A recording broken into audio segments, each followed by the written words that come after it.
നമ്മുടെ ഇന്ത്യ ലോകത്തിലെ fourth largest എക്കണോമിയായി മാറിയെന്നുള്ള ഒരു സെലിബ്രേഷൻ മോഡിൽ കൂടെ നടന്നുകൊണ്ടിരിക്കുകയാണ് ഇപ്പോൾ നമ്മളെല്ലാവരും. പക്ഷേ ഇന്നലത്തെ സ്റ്റോക്ക് മാർക്കറ്റിൻ്റെ ആ പോക്ക് കണ്ടു കഴിഞ്ഞപ്പോഴത്തേക്ക് സ്റ്റോക്ക് മാർക്കറ്റ് ഇത് അറിഞ്ഞേ ഇല്ല എന്നുള്ള രീതിയിലല്ലേ പോയത്. ഇന്ത്യ ഫോർത്ത് ലാർജസ്റ്റ് എക്കണോമിയായി, അവിടെ ഇവിടെയും സർക്കാരും എല്ലാം അങ്ങ് ഭയങ്കര സെലിബ്രേഷനാണ്. പക്ഷേ സ്റ്റോക്ക് മാർക്കറ്റിന് സെലിബ്രേറ്റ് ചെയ്യാനുള്ള ഒരു മൂഡില്ലായിരുന്നു. എന്താണാവോ കാരണം? നമുക്കൊന്ന് വിശകലനം ചെയ്യട്ടെ. So let's get into the show.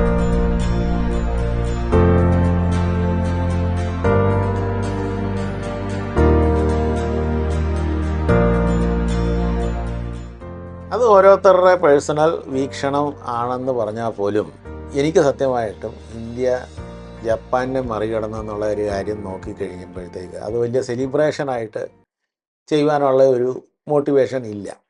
കാരണം എന്താണ്? ഇപ്പോൾ ഒരു സ്കൂളിൽ ഭയങ്കരമായിട്ട് റേസ് നടക്കുന്നുണ്ട്. 10ാം ക്ലാസ്സിലെ ഒരു കുട്ടി 5ാം ക്ലാസ്സിൻ്റെ കുട്ടിയുടെ മുമ്പിൽ വന്ന് റേസ് ജയിച്ചെന്നുള്ള രീതിയിൽ ഒരു ആക്ടിംഗ് ഒക്കെ നടത്തി കഴിഞ്ഞ് കഴിഞ്ഞാൽ അതിനകത്ത് ആർക്കാണ് സന്തോഷം വരേണ്ടത്? ഇപ്പോൾ നമ്മളൊന്ന് കമ്പയർ വരെ ചെയ്യുക. ഇന്ത്യയുടെ ഏറ്റവും അഡ്വാൻസ്ഡ് ആയിട്ടുള്ള സ്റ്റേറ്റ് ഏതാണ്? മഹാരാഷ്ട്രയാണ്. ഏറ്റവും മാക്സിമം GDP തരുന്ന സ്റ്റേറ്റ് മഹാരാഷ്ട്രയാണ്. അന്നേരം മഹാരാഷ്ട്രയും ജപ്പാനെയും കൂടെ ഒന്ന് കമ്പയർ ചെയ്താലോ, രണ്ട് സ്ഥലത്തും 12.5 crore പോപ്പുലേഷനുണ്ട്. മഹാരാഷ്ട്രയിലും ജപ്പാനിലും 12.5 crore പോപ്പുലേഷനുണ്ട്. ഏരിയയും ഏകദേശം സെയിം ടു സെയിം വരും. ജപ്പാൻ സ്വല്പം കൂടുതലാണെന്നുള്ള കാര്യം ശരിയാണ്. പക്ഷേ എന്നാൽ പോലും ഏരിയ ഏകദേശം മഹാരാഷ്ട്രയുടെ ലെവലിലൊക്കെ തന്നെ വരും. എന്നാൽ മഹാരാഷ്ട്രയുടെ GDP എത്രയാണ്? $580 billion മഹാരാഷ്ട്രയുടെ GDP. ജപ്പാൻ്റെ ആണോ? ഫോറിനപ്പുറത്ത് കിടക്കുന്ന സാധനമാണ് Japan. That means 8 times of Maharashtra is Japan's performance. ഇന്ത്യയുടെ ബെസ്റ്റ് സാധനം, ഈ വലിയ നമ്മൾ ആഘോഷിക്കുന്ന സാധനമുണ്ടല്ലോ, ആ ഇന്ത്യയുടെ ഏറ്റവും ബെസ്റ്റ് സ്റ്റേറ്റ് മഹാരാഷ്ട്രയാണ് ഫ്രം ദ GDP സൈഡ്. ആ മഹാരാഷ്ട്ര ജപ്പാനെക്കാട്ടിലും 8 times സ്മോളറാണ്. അന്നേരം ബാക്കി എല്ലാവരും കൂടി ചേർന്ന് കഴിഞ്ഞപ്പോഴാണ് ജപ്പാനെ ഒന്ന് കാഷ്ടിച്ച് $1 billion അപ്പുറത്തോട്ട് ക്രോസ് ചെയ്ത് വന്നത്. അത് ആഘോഷിക്കേണ്ട കാര്യമുണ്ടോ? ഇല്ല. പക്ഷേ ചില അതർ സ്റ്റാറ്റിസ്റ്റിക്സും കൂടെ നമുക്കൊന്ന് നോക്കാം. എന്നെങ്കിലേ നമ്മുടെ ഇന്ത്യയുടെ റിയൽ ലെവൽ നമുക്ക് മനസ്സിലാകത്തുള്ളൂ. ഓക്കെ, അത് പോകുന്നതിന് മുമ്പ് ഞാൻ ഒരു കാര്യം കൂടെ പറയാം. ചിലപ്പോൾ ഇന്നലത്തെ ആ സ്റ്റോക്ക് മാർക്കറ്റ് ഡൗൺ ആകാൻ കാരണം റഷ്യയുടെ ഒരു ആക്രമണ രീതിയെ പറ്റിയുള്ള ആശങ്ക കാരണമാണ്. ആ റഷ്യ ചിലപ്പോൾ ഒരു ന്യൂക്ലിയർ അറ്റാക്ക് വരെ ചെയ്തെന്നുള്ള കുറേ ശ്രുതികളൊക്കെ വരുന്നുണ്ട്. ചിലപ്പം ചെയ്യാൻ ചാൻസ് ഉണ്ടെന്നുള്ള കാര്യം. ചിലപ്പോൾ അതുകൊണ്ടൊക്കെ ആയിരിക്കും. അതുകൊണ്ട് ഞാൻ ആ ഫോർത്ത് ലാർജസ്റ്റ് എക്കണോമി ആയതുകൊണ്ട് സെലിബ്രേഷൻ നടക്കാത്തതിൻ്റെ കാരണം അതാണെന്നൊന്നും ഞാൻ പറയുന്നില്ല. But let's wait and watch. ചില സ്റ്റാറ്റിസ്റ്റിക്സ് നമ്മുടെ ഇന്ത്യയെക്കുറിച്ച് നമ്മൾ അറിഞ്ഞെങ്കിലേ അത് നമുക്ക് കംപ്ലീറ്റ് പിക്ചർ വരത്തുള്ളൂ. So let's look into that. നമ്മൾ ഈ ഫോർത്ത് ഹയസ്റ്റ് എക്കണോമി എന്നൊക്കെ പറയുമ്പോൾ, ലാർജസ്റ്റ് എക്കണോമി എന്നൊക്കെ പറയുമ്പോൾ ചില സ്റ്റാറ്റിസ്റ്റിക്സ് ഒക്കെ നമ്മൾ അങ്ങ് മറന്നു പോകും. ഒരു റിയൽ സ്റ്റാറ്റിസ്റ്റിക്സ് നിങ്ങളുടെ മുമ്പിൽ ഞാൻ പ്രസൻറ്റ് ചെയ്യുവാൻ ആഗ്രഹിക്കുന്നു. ലോകത്തിലെ ഏറ്റവും മാക്സിമം ദരിദ്രർ താമസിക്കുന്ന 5 കൺട്രീസ്, ആ ലെവലിൽ നമ്മളൊന്ന് നോക്കിക്കഴിഞ്ഞാലോ, നമ്പർ 5ൽ കിടക്കുന്നതാണ് democratic republic of Congo. 66 million people below poverty line. Number 4ൽ കിടക്കുന്നതാണ് Nigeria. 74 million people below poverty line. Number 3ൽ കിടക്കുന്നതാണ് Ethiopia. 86 million people below poverty line. Number 2ൽ കിടക്കുന്നതാണ് Pakistan. 93 million people below poverty line. Number 1 India. Yes, the fourth largest economy India. 234 million people below poverty line. ഏറ്റവും കൂടുതൽ ദരിദ്രർ താമസിക്കുന്ന കൺട്രിയാണ് India. ഇങ്ങനെ ഒരു ഫിഗർ നമ്മുടെ മുമ്പിൽ ഇരിക്കെ നമുക്ക് എന്തിനാണാവോ ആഘോഷം? അഡാനിക്കും അംബാനിക്കും കുറേ ബില്യൺസ് ഡോളർ അവർക്ക് കൂടുതൽ വന്നുകൊണ്ടാണോ നമ്മൾ ഇവിടെ കിടന്ന് ആഘോഷിക്കുന്നത്? അൺലെസ് എൻ്റെ പോക്കറ്റിൽ കുറേ കാശ് വന്നില്ലെങ്കിൽ ഞാൻ എന്തിനാണ് ആഘോഷിക്കുന്നത്? നിങ്ങളുടെ പേഴ്സണൽ പോക്കറ്റിനെ പറ്റിയല്ല പറയുന്നത്. നമ്മുടെ നാട്ടിൽ 234 million people living below poverty line ഉണ്ടെങ്കിൽ what is this statistics telling? ഇതിനകത്ത് സിംപ്ലി അത് പറയുന്നതെന്ന് വെച്ച് കഴിഞ്ഞാൽ wealth is concentrated into the top 1 or top 1% പീപ്പിളിൻ്റെ കയ്യിലാണ് വെൽത്ത് കോൺസെൻട്രേറ്റ് ചെയ്തിരിക്കുന്നത്. അത് വെൽത്ത് ഇൻഇക്വാലിറ്റിയുടെ ഹയസ്റ്റ് ഡിസ്പ്ലേ ആണ് ഇന്ത്യ നടത്തിക്കൊണ്ടിരിക്കുന്നത്. That is not celebrating.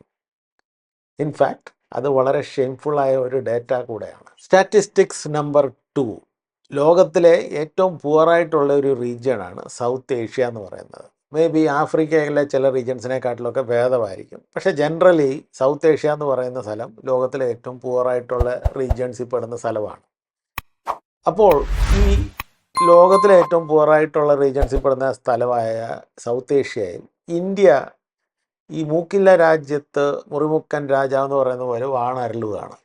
പക്ഷേ നിങ്ങൾക്കറിയാമോ, ഇന്ത്യയെക്കാട്ടിലും ഭേദമായിട്ടുള്ള ഒരു കൺട്രിയാണ് ബംഗ്ലാദേശ്. നമ്മൾ അത്ര നല്ല അഭിപ്രായം വെക്കാത്ത ഒരു കൺട്രിയാണ് ബംഗ്ലാദേശ്. ബംഗ്ലാദേശിൻ്റെ പെർ ക്യാപിറ്റ GDP എത്രയാണെന്നറിയാമോ? 2551 USD. എന്നാൽ ഇന്ത്യയുടെ പെർ ക്യാപിറ്റ GDP എത്രയാണ്? 2480. ബംഗ്ലാദേശിനെക്കാട്ടിലും മോശമാണ് നമ്മുടെ GDP പെർ ക്യാപിറ്റ. GDP കൂട്ടമായിട്ട് നമുക്ക് പോപ്പുലേഷൻ കൂടുതലായതുകൊണ്ട് നമ്മൾ അങ്ങനെ ചെയ്യുന്നുണ്ട്. പക്ഷേ ബംഗ്ലാദേശിനെക്കാട്ടിയും കുറച്ച് GDP നമ്മൾ പെർ ക്യാപിറ്റ ഉണ്ടെങ്കിൽ അതിൻ്റെ അർത്ഥം എന്തുവാണ്? അതിൻ്റെ അർത്ഥം എഗെയിൻ ഞാൻ നേരത്തെ പറഞ്ഞതുപോലെ വെൽത്ത് ഇൻഇക്വാലിറ്റിയാണ്. നമ്മുടെ രാഷ്ട്രത്തിൽ, നമ്മുടെ കൺട്രിയിൽ ഒരു കൂട്ടം അല്ലെങ്കിൽ ചെറിയ ഒരു കൂട്ടം ആൾക്കാരാണ് മാക്സിമം വെൽത്ത് ഹോൾഡ് ചെയ്യുന്നത്.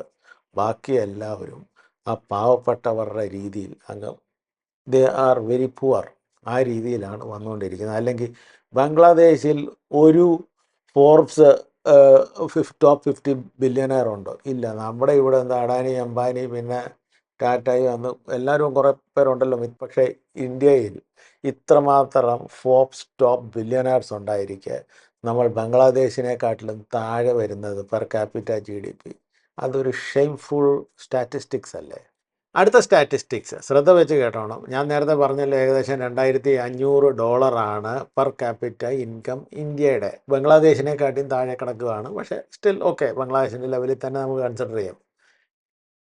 ഇപ്പോൾ ഫിനാൻഷ്യൽ എക്സ്പേർട്ട് വി രഘുനാഥൻ പറഞ്ഞിരിക്കുകയാണ്, ഇത് എൻ്റെ ഡേറ്റ അല്ല, financial expert V Raghunathan illustrate ചെയ്ത് പറഞ്ഞ കാര്യമാണ് ഞാൻ നിങ്ങളോട് പറയുന്നത്. ഇന്ത്യയുടെ ടോട്ടൽ പോപ്പുലേഷൻ 1.4 ബില്യൺ പീപ്പിളാണ്. അതിനകത്തു നിന്ന് ടോപ്പ് ഇൻകം ഏണേഴ്സ് 5% അങ്ങ് മാറ്റുക. അപ്പോൾ ഇന്ത്യയുടെ പിന്നെ ഒന്ന് റീകാൽക്കുലേറ്റ് ചെയ്യുക, എന്താണ് നമ്മുടെ GDP അല്ലെങ്കിൽ പെർ ക്യാപിറ്റ GDP എങ്ങനെ വരുമെന്നുള്ള കാര്യം. $1130 വരും. എന്ന് വെച്ച് കഴിഞ്ഞാൽ നേരത്തെ ഉള്ളതിനേക്കാട്ടിലും ഹാഫിൽ കുറവാണ് വരുന്നത്. വെറും 5% മാറ്റി നിർത്തിയിട്ട് ആ ബാക്കി വരുന്ന 95% ആവറേജ്. അന്നേരം നമുക്ക് മനസ്സിലാകും നമ്മൾ ഏത് ഗതി കിടക്കുക എന്നുള്ള കാര്യം.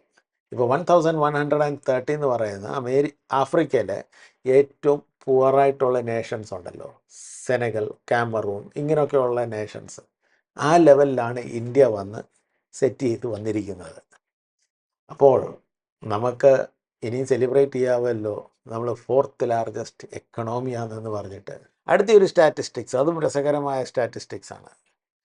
നമ്മൾ ടോപ്പ് 5% മാറ്റി നിർത്തി കഴിയുമ്പോൾ 1130 വരുമെന്ന് ഞാൻ പറഞ്ഞില്ലേ. ഇപ്പോൾ ആ ടോപ്പ് 1 മാറ്റി നിർത്തുക, ബാക്കി ആ 4 ഉണ്ടല്ലോ അവരെയും കൂടെ അങ്ങ് ചേർത്ത് നിർത്തുക. അന്നേരം ഇന്ത്യയുടെ GDP എത്ര ആകുമെന്നറിയാം? 1700. അതും ആഫ്രിക്കൻ നേഷൻ്റെ ലെവലിൽ തന്നെയാണ്. ചിലപ്പം കാമറൂണും സെനഗാലിനെക്കാട്ടിലും സ്വല്പം ഭേദമാണെന്നേ ഉള്ളൂ. പക്ഷേ ആഫ്രിക്കയിൽ തന്നെയാണ്, നമ്മൾ അവിടെ നിന്ന് വെളി വന്നിട്ടില്ല. ഓക്കെ, അടുത്ത ഒരു സ്റ്റാറ്റിസ്റ്റിക്സും കൂടെ. ഇന്ത്യയിൽ ചിലവഴിക്കുമല്ലോ, നമ്മൾ നമ്മുടെ ഡെയിലി കാര്യത്തിന് വേണ്ടി ചിലവഴിക്കുമല്ലോ. ഓൺലി 0.2%, ടോട്ടൽ പോപ്പുലേഷൻ്റെ 0.2% ആൾക്കാരെ 1000 രൂപ പെർ ഡേ അല്ലെങ്കിൽ അതിൽ കൂടുതൽ ചിലവഴിക്കുന്നുള്ളൂ. ബാക്കി എല്ലാവരും 1000 രൂപയിൽ താഴെയാണ് പെർ ഡേ ചിലവഴിക്കുന്നത്.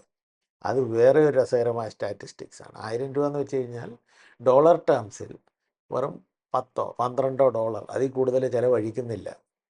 0.2% ഉള്ളൂ അതിന് മുകളിൽ ചിലവഴിക്കുന്നത്, ബാക്കിയല്ല. അതിൻ്റെ അർത്ഥം 99.8% people do not spend that level. India അത്ര വലിയ സ്പെൻഡിങ് എക്കണോമി ഒന്നുമല്ല. ബിക്കോസ് അതെന്താണ് നമ്മൾ അത്ര വലിയ സ്പെൻഡിങ് എക്കണോമി ആകാത്തത്?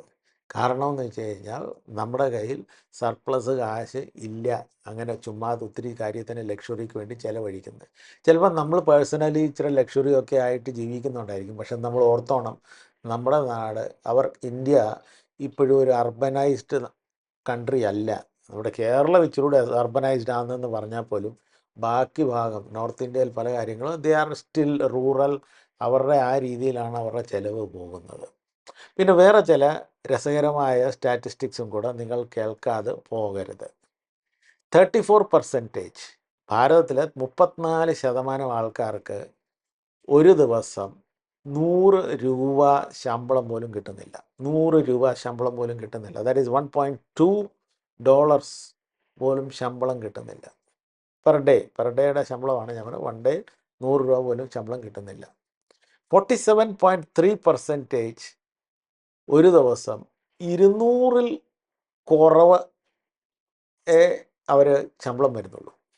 47.3 അല്ലെങ്കിൽ ഏകദേശം നമ്മുടെ നാടിൻ്റെ 50%, 47.3 50 അല്ല, പക്ഷേ നമുക്കൊരു ഹോൾ ഫിഗറായിട്ട് എടുക്കുകയാണെങ്കിൽ ഹാഫ് ഓഫ് ദ പോപ്പുലേഷൻ 200 രൂപ പെർ ഡേ ശമ്പളം പോലും കിട്ടുന്നില്ല. അങ്ങനെയുള്ള ഒരു കൺട്രിയാണ്. നമുക്ക് സെലിബ്രേറ്റ് ചെയ്യണം 4th ലാർജസ്റ്റ് എക്കണോമി. വീഡിയോ ഇവിടെ അവസാനിക്കുന്നു. വീഡിയോ ഇഷ്ടപ്പെട്ടിട്ടുണ്ടെങ്കിൽ ലൈക്ക് ചെയ്യുക, ഷെയർ ചെയ്യുക, സബ്സ്ക്രൈബ് ചെയ്യാത്തവർ സബ്സ്ക്രൈബ് ചെയ്യുക, ബെൽ ഐക്കണും കൂടെ ഒന്ന് അമക്കിയായിട്ട്. Till we meet again, piece.